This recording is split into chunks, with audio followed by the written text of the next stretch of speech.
Hey guys, it's Maxie here and welcome to another edition of TEW 2016. Our WWE mod is of course the Evolution, will be televised of course as always, episode of Raw and an episode of SmackDown, put in one episode on YouTube as we head on our road to Vengeance, which I think is in roughly 3 weeks time. So decent build so far and hopefully we can carry on. Before we jump into the show, as always, the usual shout outs.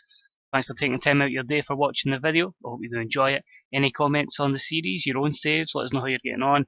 TW in general, wrestling in general, let me know what you're thinking as off the back of a okay-ish, fairly enjoyed bits of it. Super Showdown, and now firmly on the road to Evolution and Crown Jewel. So yeah, at the time of recording, I've just recently watched Super Showdown, watched it a day late, and yeah, fairly enjoyed it. So hopefully we can have a good bit of build. I feel the women are going to take centre stage, which is perfectly fine. Going forward to Evolution, and then probably the week after some good build to Crown Jewel. But iffy, of course, the fact they're going to do promotion for Crown Jewel when you're heading into Evolution, with obviously the situation. But as it is, should hopefully be a good time for wrestling. And yeah, let's crack on with the show. As always, if you do enjoy it, drop us a wee thumbs up, as deeply appreciated as well. And of course, if you're new around here, the old sub button, it means these videos will drop in your inbox every Thursday, I believe, for TW. Thursday for TW, and of course Sundays as well for our pay-per-views in 2021. Enough shite, let's crack on. So we're in the Excel Centre, 15,635 in attendance for Raw, and of course we had Sunday Night Heat previously. Now, started here with Eric Bischoff in the ring with the 4 members of Evolution: Ric Flair, Triple H, Randy Orton and Batista, and Triple H's nemesis, you could say, in Kevin Nash, Shawn Michaels and Bill Goldberg. It's just a bit of back and forth. Obviously Triple H will defend the title against Goldberg, Michaels and Nash, and we're setting up a 6-man tag main event, which will see Triple H, Randy Orton and Batista take on Bill Goldberg, Kevin Nash and Shawn Michaels. Now, whilst Shawn Michaels, Kevin Nash and Goldberg are on the same page at the moment, will that be the case when the title is on the line? So A94, pretty good opener to the show. Everybody done well. It was non-scripted because of Eric Bischoff doesn't like to be scripted. So a couple of guys improvising well. Batista not so much, but as usual, gets the show off to a strong start. Gets the crowd going. A couple of people underwhelming, like Batista and Orton, but again, something that'll be pivotal in their development as superstars. So opening contest of the evening was a bout that had good wrestling and a decent reaction from the crowd, and it saw Rhino defend the IC title against Rosie. Rhino picks up the win in 11:17 when Rosie was disqualified when Jamal ran in and attacked Rhino. So a 2-on-1 assault, DQ, and Rhino retains. B80, pretty good chemistry between Rosie and Rhino, so I didn't know that. That's good to know. Crowd got hotter, and yeah, that actually was pretty damn decent. I'm actually impressed with how well they did there. Negatives, Rosie for a negative crowd reaction and stamina. So we don't usually put them in solo contests, but Jamal was on Heat, and it makes sense in a storyline perspective as well. Rhino's beaten down now by Jamal. Rosie. Rico joins in, it's a 3-on-1. Tommy Dreamer comes down to help his former ECW friend, but Rhino gets away. Thankfully he's fine, but Tommy Dreamer gets decimated. So it's C plus 67. Again, Rhino looks good. Rico looked lost, but again, just getting some more heat on the heels here. So pretty damn decent. Hype video for Dr. Nick Dinsmore. The debut will happen eventually, but that is a E-20, building up his ominous slow but surely. Next up, we had a local competitor or a development talent just have a one-off appearance to put someone over, which was Gail Kim in this instance. Not quite ready for a call-up as of yet. But it was about to have terrible wrestling and non-existent crowd heat that saw Daphne defeat Gail Kim in 5:47 with the Franken Screamer. Simple but effective match here. It did cool the crowd a little bit, but gaining some momentum for Daphne, making her try and look as strong as possible, unite this feud with Trish Stratus. And yeah, D41, as you can see, Gail still developing a lot of skills, and of course she's got a long way in terms of her popularity as well. So she wouldn't be known in 2003, and this was a storytelling match of the evening as well. After the match, Trish just says, "Well done, but you're never going to take my women's championship away." Straightforward, simple. Just Trish wants to prove that she is the most dominant diva, we have to use that term at this moment in time, because it was a diva generation. EP39, the angle got the crowd hotter. Well done, Trish Stratus. Usual bikini contest, just again covering our attractive female quota. Previously, Trish was the only one that qualified of the ones so far, so getting Stacey on there, she wins a contest against Jazz and Ivory. Really, I should just change the product, but I'm just going to keep throwing these in because it gives them TV time as well, which you'd hope can maybe be a wee bit of exposure, a popularity increase, and realistically, Ivory's in the phase out stage, Jazz is kind of in the middle. Stacey Keeper's not really a wrestler in my viewing game. I'd rather use her as a manager, as an on-screen talent, rather than a performer. But we'll see. As I say, there's a lot of women that we could bring in. There's still some in developmental. Maybe I've signed Sarah Del Rey and she may be in developmental, but again, we'll see. I always find it weird because with the attractive female thing, they always put it as like women that are like ridiculously hot, and like women who are just like, here, like, I don't see an issue, like she's a fairly attractive lady, but it doesn't count as attractive in game, so it's strange. It's all down to perception, I suppose. Next up, hype video for Kane, B-73, the Big Red Machine is back after a previous beatdown. Just gave him a little bit of time off because I didn't really have anything for him. And his return to action, short, simple, effective match, dominates Rob Conway in 4 minutes and 3, and wins with a chokeslam. Probably should have made it a lesser match, but just wanted to give him a bit of offense in there. Rob Conway is someone who is up from developmental. He's performing on Heat, and until we can fit him in, he'll just continue to do these kind of roles. So C59 there, decent aspect, decent match there, yeah, pretty happy, does the job. Next up, we had Austin back in action, Stone Cold Steve Austin, as he took on William Regal, and it was about that had superb wrestling in great heat, and Austin defeated Regal in 8:49 with the stunner. Simple match, keeps Stone Cold going, protects him against a very, very capable worker, and negatives there, Austin's declining physical ability, but someone I know that's safe, amazing, that's why William Regal was in there. But after the match, Austin's celebrating, but somebody going to get their ass kicked. It's Stone Cold in this instance, as Mark Henry comes in and beats the crap out of Austin. So it's a great opportunity for Mark Henry to get some exposure. E90 segment's good, storyline advances, Austin's performance was fantastic, and carry on. Very good to see there. Backstage, we got Theodore Long, we got The Rock, we got Mark Henry, and it's just a handshake, well done, man. It's good to have you on board. I think we're going this one. We're likely going with a program of The Rock and Mark Henry against Steve Austin and the Hurricane. Something different, keeps him at the main event scene. I just want to see how Austin goes, because obviously in real life he had retired by now, so it's quite cool to give him something different.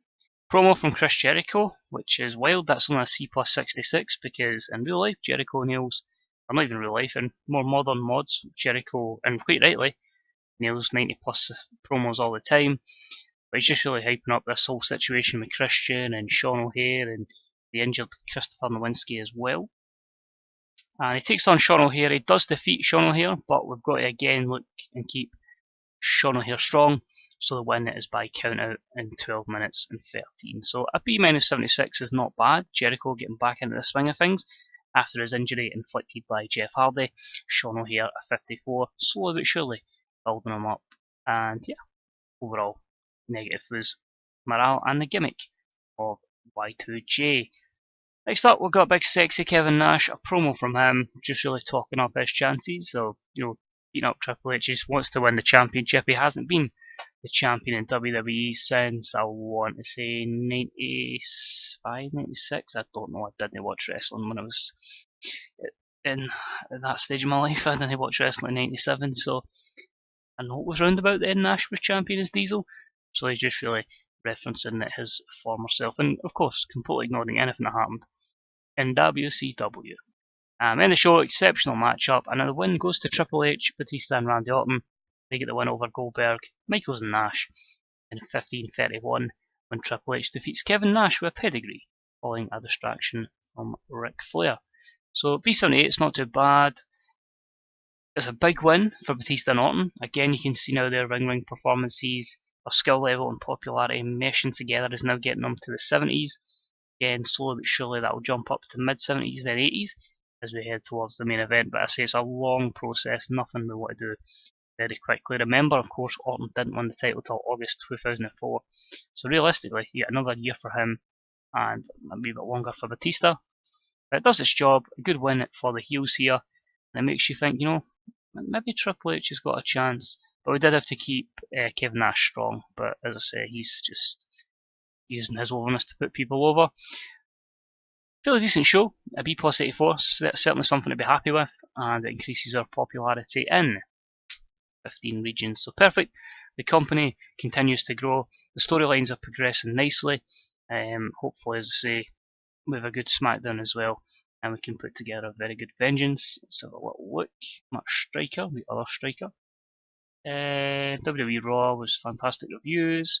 So Ultimo Dragon's here, that's cool. Might even make him have his debut straight away on SmackDown, but someone that did join WWE in real life, so was happy to bring my ball for our Cruiserweight division. Let's have a look, 2460 for our TV rating. Randy Orton doesn't like Jamal. Triple H doesn't like William Regal. That's a lie. I don't know if he doesn't connect to the fans, because Regal was obviously a dastardly heel, but nah man. No chance for getting rid of William Regal. He's only a much bigger push in here than he did in real life. Well, to be honest, probably could have become WWE champion in 2007, but stars did not align in the right way. So we'll go lower and we'll go SmackDown for Ultimo Dragon, and hopefully we have a good run with them. But yeah, that is it for the first part. That is Raw in the books, as you can see. 3rd week of July, so another 3 episodes of Raw and SmackDown. So we will hit the pause button and we will jump in to SmackDown. Now on to SmackDown, where you can see we're at the Intrust Bank Arena in front of 15,400 fans. Segment here with Stephanie McMahon, Brock Lesnar, The Undertaker, and Team Angle. And it's really just one of those ones where we're teasing a confrontation again between Lesnar and The Undertaker. But Kurt Angle, he wants that WWE Championship still, so he's still kind of causing a bit of mayhem and a bit of mischief here. So it's an A94 segment. Also sets up our main event, which is going to be Lesnar and Taker taking on Angle, and Charlie Haas gets the call up.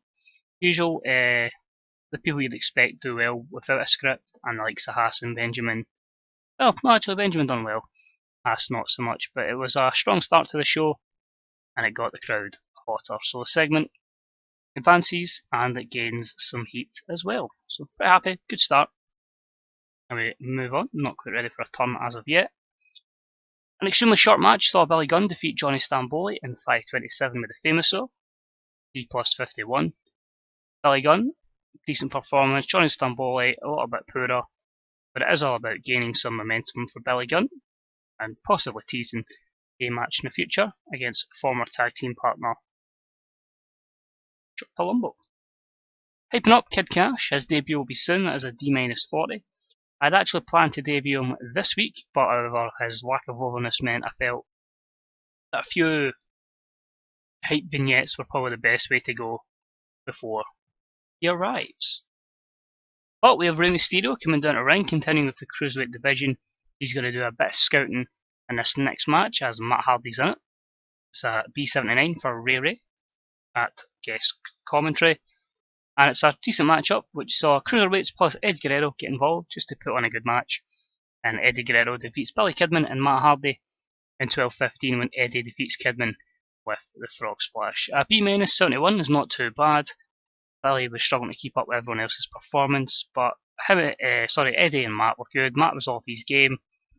But I think it's really just a match to showcase that Eddie Guerrero can put a good match on, maybe get a bit more exposure to Kidman and Matt Hardy, but show that he is far and above the Cruiserweight division, and he is gaining some more momentum going forward. We then have a hype video for Ultimo Dragon. Unlike Kid Cash, he is actually going to appear on the show straight away.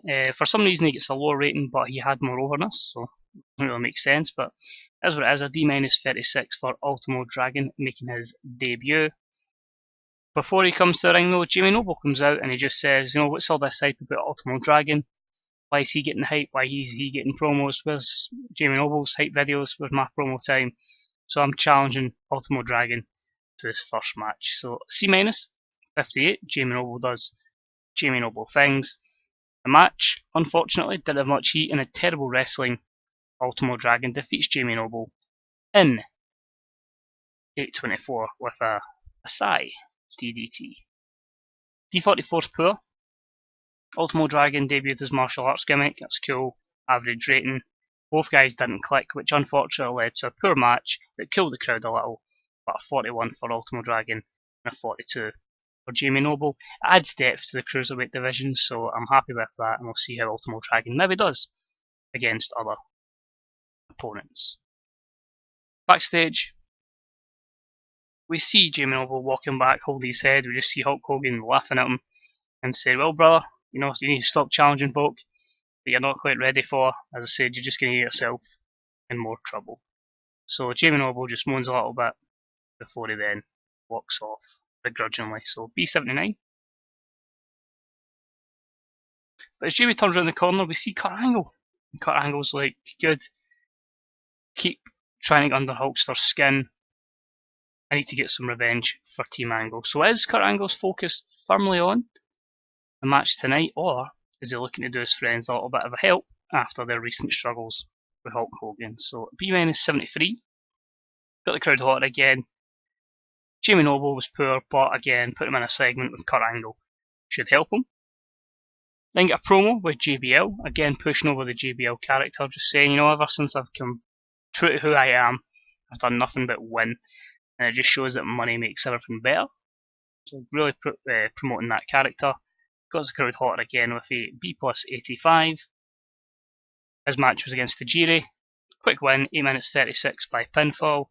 C65. Better performance from JBL as we continue to build the character up. Nothing more to shout about there. Tajiri maybe needs some wins. We may drop him back to the cruiser division. We have to, of course, get our attractive female quota, which sees another bikini contest. As always, Taz hosts with Tori and Sable. This time, Tori picks up the win, a C+66. Co-main event was a decent matchup that saw Chris Benoit defeat B Squared in 8:13 by submission with a crippler crossface. We all know, of course, that Benoit wants to try and capture the United States Championship from John Cena and takes out one of his lackeys, of course, the other being the Big Boss Man. Pretty good, B-73 there. Benoit by a good 81. B Squared obviously doing his role as an enhancement talent, but it got a little decent amount of offense. Holding back, so that was obviously going to take a wee bit off the match, and yeah, negative crowd reaction. But storytelling match does its job, setting the fact that Benoit is going to go through everyone to get to John Cena. Then Cena cuts a promo just saying, yeah, cool, you beat B Squared, that's one person. But you ain't got no chance against John Cena. I'm the United States Champion for a reason. Is that B81? The Undertaker cuts a promo hyping up basically the feud with Brock Lesnar. Obviously a bit of iffiness between there. So he's just saying we should be on the same page as long as Brock doesn't try and pull no fast one. So that's an A91. Undertaker came out of this looking excellent. That's good to see. The main event match had superb wrestling and great heat.